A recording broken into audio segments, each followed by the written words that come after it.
Assignment should be here shortly. Yeah, hold on a second. I'll call you back.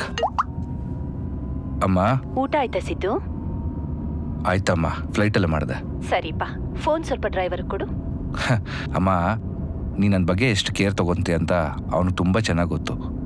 ಸ್ಪೀಡಾಗಿ ಹೋಗು ಅಂದರೆ ಗಾಡಿಗೆ speed governor ಹಾಕಿದೆ, 60 ಮೇಲೆ ಹೋಗೋಕ್ಕಾಗಲ್ಲ ಅಂತಾನೆ. ಸರಿಪಾ, ನೀನ್ ಮನೆಗೆ ಹೋಗಿ ರೆಸ್ಟ್ ತಗೋ. ಪರವಾಗಿಲ್ಲಮ್ಮ, ನಾನು ಡೈರೆಕ್ಟಾಗೆ ಪ್ರೋಗ್ರಾಮ್ಗೆ ಬಿಡ್ತೀನಿ. ಸರಿಪಾ. ಸರಿಮ್ಮ.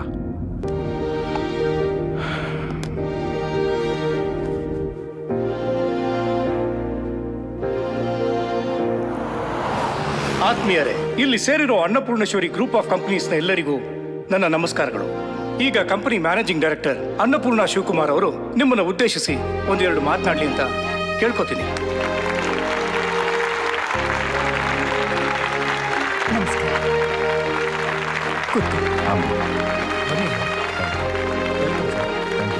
ಎಲ್ರಿಗೂ ನಮಸ್ಕಾರ.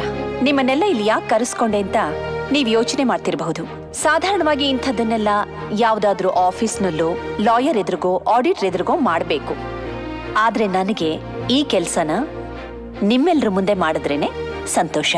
ನಿಮಗೆಲ್ರಿಗೂ ಗೊತ್ತಿರೋ ಹಾಗೆ ನನ್ನ ಮಗ ಸಿದ್ಧಾರ್ಥ್ ಓದೋಕೆ ಅಂತ ಅಮೆರಿಕಾಗ್ ಹೋಗಿದ್ದ.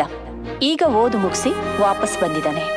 ಇನ್ನು ಮುಂದೆ ನಿಮ್ಮ ಹಾಗೂ ಈ ಅನ್ನಪೂರ್ಣೇಶ್ವರಿ ಗ್ರೂಪ್ ಆಫ್ ಕಂಪನೀಸ್ನ ನೋಡ್ಕೊಳ್ಳೋ ಜವಾಬ್ದಾರಿ ನನ್ನ ಮಗನಿಗೆ ಒಪ್ಪಿಸ್ತಾ ಇದ್ದೀನಿ. ಬಾ ಸಿದ್ಧಾರ್ಥ್.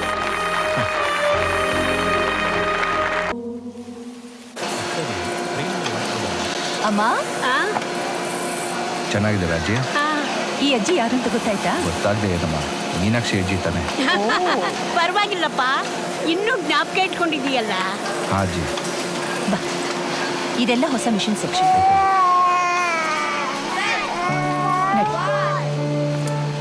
ಅಮ್ಮ, total number of clothes. Lalita, ಅಮ್ಮ, ಒಳಗಡೆ ನಿನ್ನ ಮಗು ಅಳ್ತಾ ಇದೆ, ಹೋಗ್ ನೋಡು. ಸರಿಮಾ. ಆ ಲಲಿತಾ. ಹಾಮ. ನಾವು ಕಷ್ಟ ಪಡೋದೆ ಮಕ್ಕಳು ಮರಿ ಚೆನ್ನಾಗಿರ್ಲಿ ಅಂತ ತಾನೆ.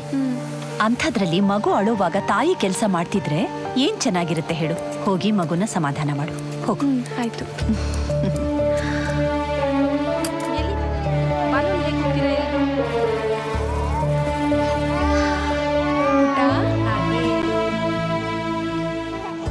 ಫೋನ್ ಆಯ್ತು. ಓನಮ್ಮ, ಹೇಳಮ್ಮ.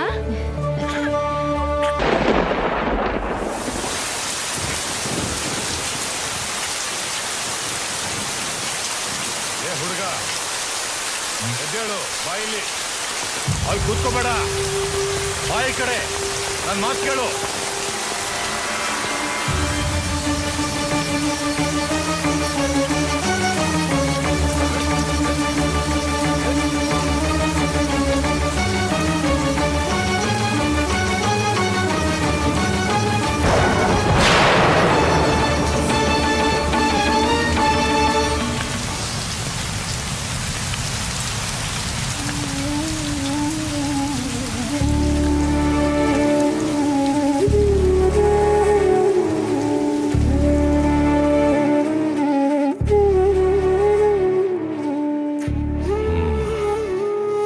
ನಿನಗೆ ನಿಮ್ಮಮ್ಮ ಬೇಕು.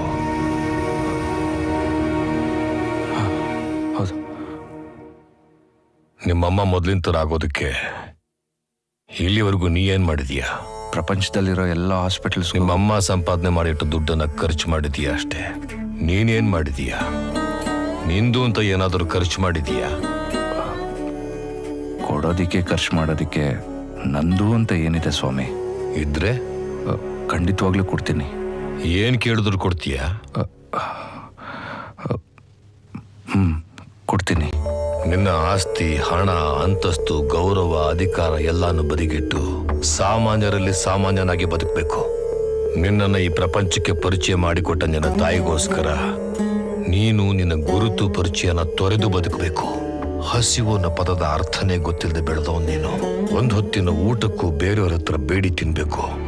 ಪ್ರತಿಯೊಬ್ಬರ ಹತ್ರನೂ ಕೈ ಚಾಚಿ ಭಿಕ್ಷೆ ಎತ್ತಬೇಕು. ಒಂದು ಮಂಡಲ ಅಂದ್ರೆ 48 ದಿನ ನೀನು ಭಿಕ್ಷುಕನಾಗೇ ಇರಬೇಕು. ಆ 48 ದಿನ ನೀನು ಯಾರು, ಯಾಕೆ ಭಿಕ್ಷೆ ಬೇಡ್ತಾ ಇದೀಯ ಅಂತ ಯಾರಿಗೂ ಗೊತ್ತಾಗಬಾರ್ದು. ನಿನ್ನ ತಾಯಿಗೋಸ್ಕರ ನೀನು ಭಿಕ್ಷುಕನ ಬಾಳು ಬಾಳ್ತೀಯಾ?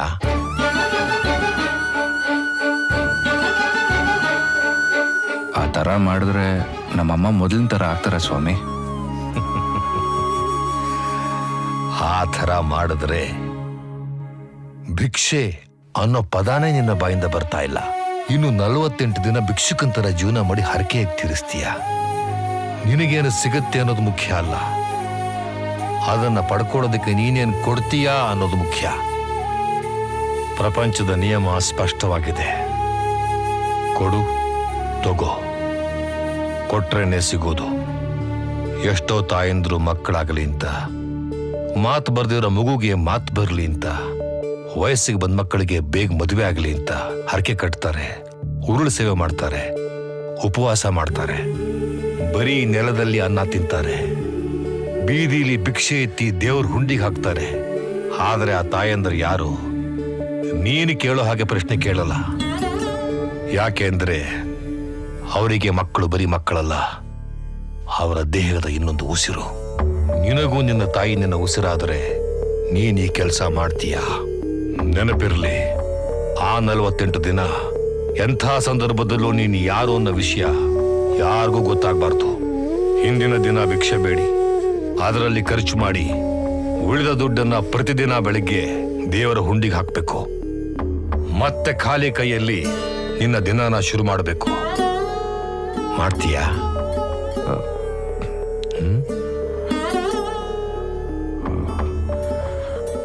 ಯೋಚನೆ ಮಾಡೋದಕ್ಕೊಂದು ಸ್ವಲ್ಪ ಟೈಮ್ ಬೇಕು ಸ್ವಾಮಿ.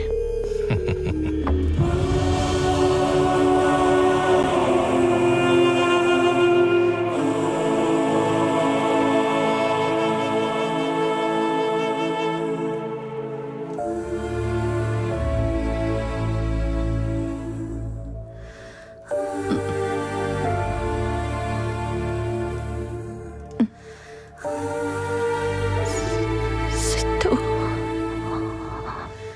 ಇದು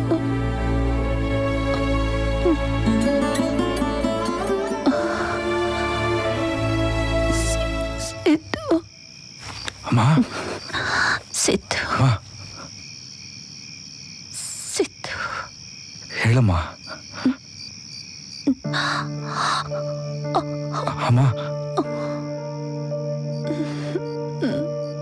ಆಗ್ತಾ ಇಲ್ಲ ಕಣೋ, ನನ್ನ ಏಳ್ಸ್ಕೂರ್ಸೋ. ಅಮ್ಮ,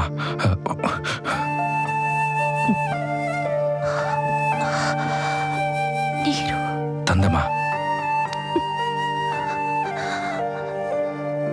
ಸಿದ್ದು, ಅಮ್ಮ,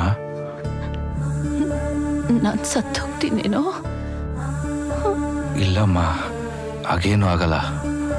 ನಾನು ಇನ್ನು ಸ್ವಲ್ಪ ದಿನ ನಿನ್ ಜೊತೆಲಿರ್ಬೇಕು ಕಣೋ. ನನ್ನ ಉಳಿಸ್ಕೋತೀಯಲ್ಲ ಸಿದ್ದು?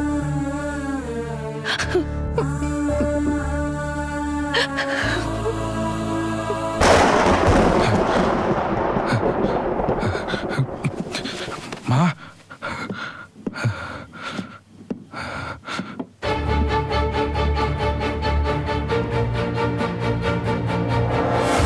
ಒಂದು ಮಂಡಲ ಅಂದ್ರೆ 48 ದಿನ ನೀನು ಭಿಕ್ಷುಕನಾಗೆ ಇರಬೇಕು. ನನ್ನ ಉಳಿಸ್ಕೋತೀಯಲ್ಲ ಸಿದ್ದು? ಪ್ರಪಂಚದ ನಿಯಮ ಸ್ಪಷ್ಟವಾಗಿದೆ. ಕೊಡು, ತಗೋ. ಕೊಟ್ರೇನೆ ಸಿಗೋದು. ಇನ್ನು ಸ್ವಲ್ಪ ದಿನ ನಿನ್ ಜೊತೆಲಿರ್ಬೇಕು ಕಣೋ. ನಿನ್ನ ತಾಯಿಗೋಸ್ಕರ ನೀನು ಭಿಕ್ಷುಕನ ಬಾಳು ಬಾಳ್ತೀಯಾ? ನಿನಗೂ ನಿನ್ನ ತಾಯಿ ನಿನ್ನ ಉಸಿರಾದರೆ ನೀನ್ ಈ ಕೆಲಸ ಮಾಡ್ತೀಯಾ?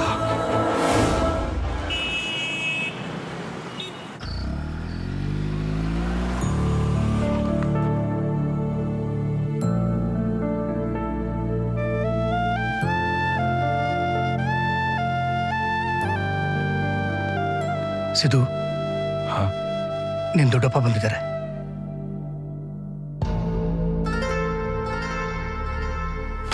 ನೋಡು, ಈ ತಿಂಗಳ ಸೀಮಾ ಪ್ರೊಡಕ್ಷನ್ ರಿವ್ಯೂ, ಈ 8 ತಿಂಗಳಲ್ಲಿ ನಮ್ಮ 2 ಫ್ಯಾಕ್ಟ್ರಿ 6ನೇ ಸ್ಥಾನಕ್ಕೆ ಕುಸಿದಿವೆ.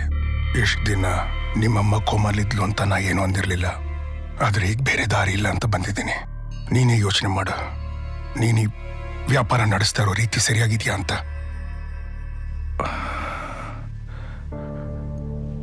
ಸಾರಿ ದೊಡ್ಡಪ್ಪ.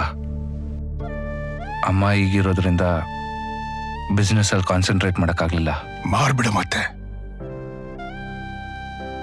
2 ಫ್ಯಾಕ್ಟ್ರಿ ಇಟ್ಕೊಂಡು ಯಾಕೆ ಹಾಳು ಮಾಡ್ತಿದ್ಯಾ?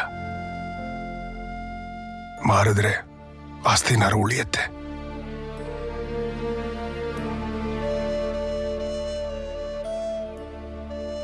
ಸರಿ ದೊಡ್ಡಪ್ಪ, ದೊಡ್ಡ ಫ್ಯಾಕ್ಟ್ರಿನೂ ಚಿಕ್ಕ ಫ್ಯಾಕ್ಟ್ರಿನೂ ಎರಡನ್ನೂ ಮಾರ್ಬಿಡೋಣ. ಅದು